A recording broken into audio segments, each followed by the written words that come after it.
بسم اللہ الرحمن الرحیم۔ السلام علیکم ناظرین، آج 11 ستمبر اور جمعرات کی شام ہے۔ تین بڑی اہم ترین ڈیولپمنٹ ہے جس کے اوپر ہم بات چیت کریں گے۔ ایک تو مولانا فضل الرحمان صاحب نے نیشنل اسمبلی میں کھڑے ہو کے دو ٹوک الفاظ کے اندر، بیوروکریسی کے اندر ہو، افواج کے اندر ہو یا عدلیہ کے اندر ہو، ایکسٹینشن کی نفی کی ہے اور اعلان کیا ہے کہ وہ ایسی کسی بھی ایکسٹینشن کی حمایت نہیں کریں گے۔ اس اعلان کے بعد یہ ابھی سیاسی حلقوں کے اندر بھی، پارلیمان کے اندر بھی اور حکومتی حلقوں کے اندر بھی یہ بات کی جا رہی ہے کہ چند ماہ پہلے پچھلے سال میاں صاحب یہاں پہ آئے تھے اور کبوتر اڑا کے انہوں نے امن کی بات کی تھی، لیکن شاید اب کبوتر اڑانے والوں کے اپنے طوطے جو ہیں اس اعلان کے بعد اڑ چکے ہیں۔ اور دوسری طرف جو پیپلز پارٹی کا اور سندھ اسمبلی کی حالیہ ایک قرارداد کا بھی آپ کو حوالہ دیں گے، اس کے بعد سیاسی حلقوں کے اندر یہ کہا جا رہا ہے کہ میاں صاحب نے جس انداز کے اندر پچھلے ایک سال میں سیاست کی اور انہوں نے ووٹ کی عزت دو کے نعرے کو دفن کیا ہے، اسی طرح زرداری صاحب نے بھی اپنی طرز سیاست اور اپنے عمل سے یہ ثابت کیا ہے کہ انہوں نے بھی جمہوریت بہترین انتقام ہے کا جو سلوگن تھا اس کو وہ دفن کر چکے ہیں، اور اس حوالے سے کچھ اقدامات ہیں اس کا ہم جائزہ لیں گے۔ اور پھر سب سے اہم معاملہ جو سارا کا سارا جو گیم پلان بے چینی آپ کو نظر آتی ہے حکومتی حلقوں کے اندر اس وقت پی ایم ایل این میں بھی اور پاکستان پیپلز پارٹی میں بھی، جو بے چینی کی اپنی انتہا پہ آپ کو بے قراری اور بے چینی نظر آتی ہے، اس کی بنیادی وجہ یہ ہے کہ کسی طرح سے بھی چیف جسٹس قاضی فائز صاحب کو برقرار رکھنا اس عہدے پر اکتوبر کے بعد بھی، چاہے وہ ان کو ایکسٹینشن دینی پڑے آئینی ترمیم کے ذریعے، چاہے جو ہے کہ وہ قانون سازی کر کے جو ہے کہ سپریم کورٹ کے اندر عددی اکثریت حاصل کرنا اور پھر اپنی مرضی کی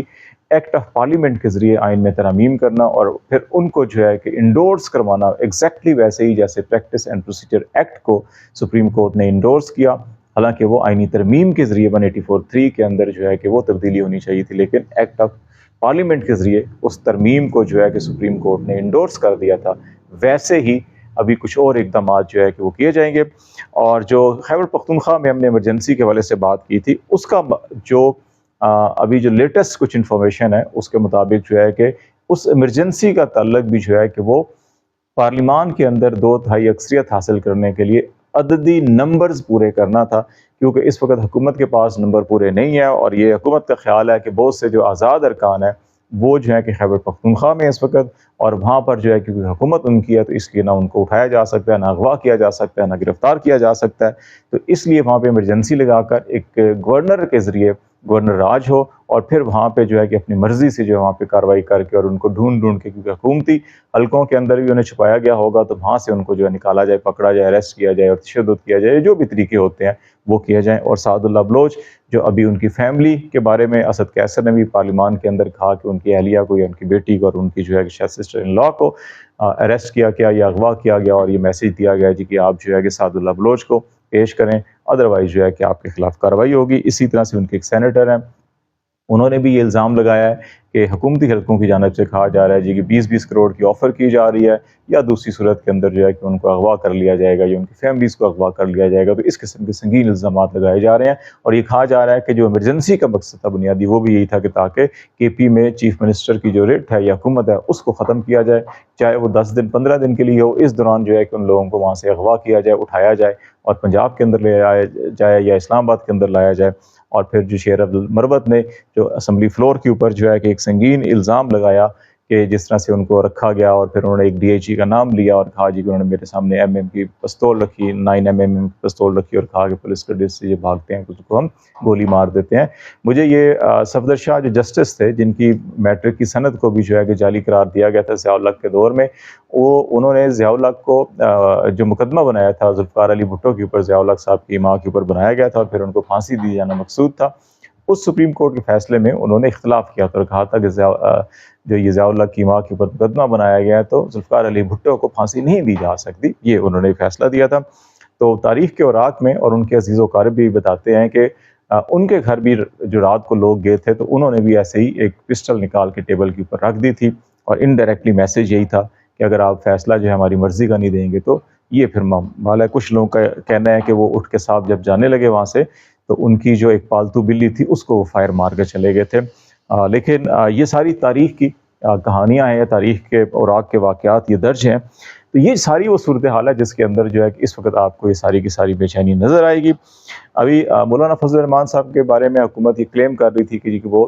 سپورٹ کریں گے، اور یہ خبریں چلوائی گئی تھیں خاص طور پہ اس دن جس دن عشائیہ دیا گیا تھا۔ اس میں شہباز شریف صاحب کی جانب سے بھی اور آصف علی زرداری صاحب کی جانب سے بھی اپنی اپنی پارٹی اور اتحادی ارکان کے اعزاز میں، تو وہاں پہ یہ کہا گیا تھا کہ فضل الرحمان صاحب نے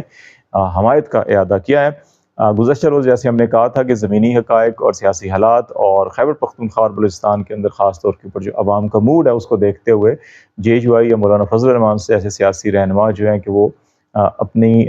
مستقبل کی ایک طویل عرصے تک سیاست کی بجائے کو فوقیت دیں گے ریدر دین کہ وہ چند ماہ کی گورنرشپ یا چند وزارتوں کو شاید وہ فوقیت نہ دیں۔ اور آج ایسا ہی ہم نے دیکھا کہ پارلیمان کے اندر جو انہوں نے 2 ٹوک اعلان کیا، اور یہ اعلان جو ہے کہ یہ کسی طور کے اوپر بھی جو ہے کہ حکومتی صفوں کے اوپر جو ہے وہ بجلی گرنے سے کم نہیں تھا، اور جن غباروں کے اندر ہوا بھری گئی تھی پچھلے 1.5 سال کے اندر بھر بھر کے ان غباروں کو مصنوعی طور کے اوپر بہت بڑا دکھانے کی کوشش کی جا رہی تھی، اس میں صرف مولانا صاحب نے صرف ایک ہلکی سی جو ہے کہ سوئی اس کو دکھائی، اور وہ ایک دھماکے سے جو ہے تمام غبارے جو ہیں کہ آج وہ پھٹے ہیں۔ اور اس پھٹنے اور دھماکے کی آوازیں اور اس کی جو بازگشت ہے یہ آپ کو چند دن مزید جو ہے کہ سنائی دیتی رہے گی۔ ایک بازگشت جو ہے کہ آپ کو سندھ اسمبلی کے اندر جو قرارداد آئی تھی اور علی امین گنڈا پور کے خلاف، اور اس میں یہ کہا گیا کہ انہوں نے بدزبانی استعمال کی، ڈیفینیٹلی ایسے ہر رویے کی جو کسی کے بارے میں بھی کردار کشی کی جائے، گالم گلوچ ہو، مغالطات پر ہو یا محض الزام تراشی کی ہو، اس کی مذمت کی جانی چاہیے۔ اور قانون کے اندر حتک عزت کا قانون بھی ہے، تہذیب کے قانون بھی ہے، لا آف ٹارٹ بھی ہے، یقینی طور کے اوپر قانونی کارروائی ایسے لوگوں کے خلاف ہونی چاہیے، اور یہ اکراس دا بورڈ ہونی چاہیے۔ یہ نہیں ہو سکتا کہ ایک جماعت اگر کہے کہ جی چند لوگ ایسے ہیں، ہر صف کے اندر جو ہے کہ کالی بھیڑیں اور بھیڑیے جو ہیں ہر ادارے کے اندر، ہر طبقے کے اندر، ہر پروفیشن کے اندر موجود ہیں۔ اس سے کوئی مبرہ نہیں ہے اگر کوئی ادارہ کلیم کرتا ہے کہ نہیں ان کے اندر ایسا کوئی ایک شخص بھی نہیں ہے، اور ان کی سیلف اکاؤنٹیبلٹی بہت اچھی ہے، یا جو ہے کہ ان کا اندر ڈسپلن بہت اچھا ہے، تو یہ میرا خیال ہے کہ تھوڑا سا اوور ریٹڈ کیا جاتا ہے۔ ہر ادارے کے اندر بہت ساری چیزیں خرابیاں ہوتی ہیں اور اس کو ٹھیک ہونا چاہیے، اور یہ سب مل کر اس کو ٹھیک کر سکتے ہیں۔ اور یہ اس طرح ہو سکتا ہے، یہ ضروری نہیں ہے کہ میں ہمیشہ کہوں کہ جناب بیوروکریسی بری ہے، پولیس بری ہے، یا فوج بری ہے، یا عدلیہ بری ہے، یا پارلیمان بری ہے، اور میں کہوں نہیں صحافی سب اچھے ہیں، نہیں، صحافیوں کے اندر بھی برے ہیں، ہمارے اندر ہماری ذات کے اندر بہت سی خرابیاں ہوں گی، انسان ہے، انسان غلطی کا پتلا ہے، غلطیاں ہوتی ہیں، غلطیوں کا ادراک اور اعتراف اور اس کی اصلاح جو ہے یہی اشرف المخلوقات بناتی ہے انسان کو، ورنہ غلطیوں پر اترانا، اس کے اوپر عذر پیش کرنا اور اس کے اوپر ڈٹے رہنا تو ابلیس کا طرز عمل ہے۔ انسان جو ہے وہ ابلیس کا طرز عمل نہیں اپنایا کرتے، تو یہ اگر سوچ ہر جگہ کے اوپر پیدا ہو جائے تو بہت ساری چیزیں ٹھیک ہو سکتی ہیں۔ اب رہا معاملہ جو ہے کہ یہ سندھ اسمبلی کی قرارداد جو ہے کہ اب اپنے پیپلز پارٹی کے بہت سے لوگوں کی زبان و بیان آپ دیکھ لیں، آپ نون لیگ کے لوگوں کی زبان و بیان دیکھ لیں، میرے خیال ہے سب کو اصلاح کی ضرورت ہے۔ اس میں جو ہے کہ ہمیں محض اس لیے کہ سپریم کورٹ کے اندر یا اعلیٰ عدالتوں کے اندر جو ہے کہ ہماری اکثریت حاصل ہو جائے، جیسے ہم نے پارلیمان کے اندر فارم 47 کے تحت بنائی ہے، اور پھر اس سے اپنی مرضی کی جیسے پارلیمان قانون سازی کر رہا ہے، آئین سازی کرنے کی کوشش کر رہا ہے، تو ویسے ہی اپنی مرضی اور منشا کے مطابق جو ہے کہ فیصلے کیے جائیں۔ ملک ریاست اس طرح سے نہیں چلا کرتی، وہاں پہ ایک آئین قانون ہوتا ہے اور اس کے اوپر چلنا پڑتا ہے۔ تو ابھی بھی یہ جو ساری صورتحال ہے یہ اس چیز کی عکاسی اور غمازی کرتی ہے کہ حالات حکومت کے کنٹرول میں نہیں ہیں، ان کو زبردستی کنٹرول کرنے کی کوشش کی جا رہی ہے۔ اور ابھی بھی جو 2-3 چیزیں ہیں کہ ابھی اگر آپ کا ووٹ کو عزت دو کا بیانیہ بھی دفن ہو گیا، جمہوریت بہترین انتقام ہے اس کو بھی دفن کر دیا گیا، محض عددی اکثریت حاصل کرنے کے لیے اگر آپ گورنر راج بھی نہیں لگا سکتے تو پھر آپ کیا کریں گے؟ کیا یہ سارا کا سارا پلان جو ہے کہ اتنی آسانی سے پیپلز پارٹی اور نون لیگ جو ہے کہ ہاتھ کھڑے کر دے گی اور کہے گی جناب ٹھیک ہے جی کہ ہم ہار گئے ہیں، اور یہ جو ہے کہ سپریم کورٹ کے اندر جو تبدیلی ہے وہ آرام سے آ جانی چاہیے، اور نئے چیف جسٹس منصور علی صاحب بن جانے چاہیے، اور جو بھی پٹیشنز ہیں الیکشن سے متعلق، فارم 47 سے متعلق یا انتخابی عذرداری ہیں، الیکشن ٹریبونل ہیں، وہ عین قانون اور آئین کے مطابق چلیں؟ نہیں، ہرگز ایسا یہ نہیں چاہیں گے۔ اگر یہ ایسا چاہیں گے تو پھر ان کی ایک حکومت جو ہے کہ وہ ایک دن ایک ہفتہ بھی نہیں چل سکتی۔ تو ان کی اب کیا خواہش؟ ان کی خواہش ابھی بھی یہی ہے کہ اگر آپ کو ایمرجنسی بھی نہیں لگا سکتے، آپ 2/3 بھی نہیں لے سکتے، آپ جو ہے کہ وہ جو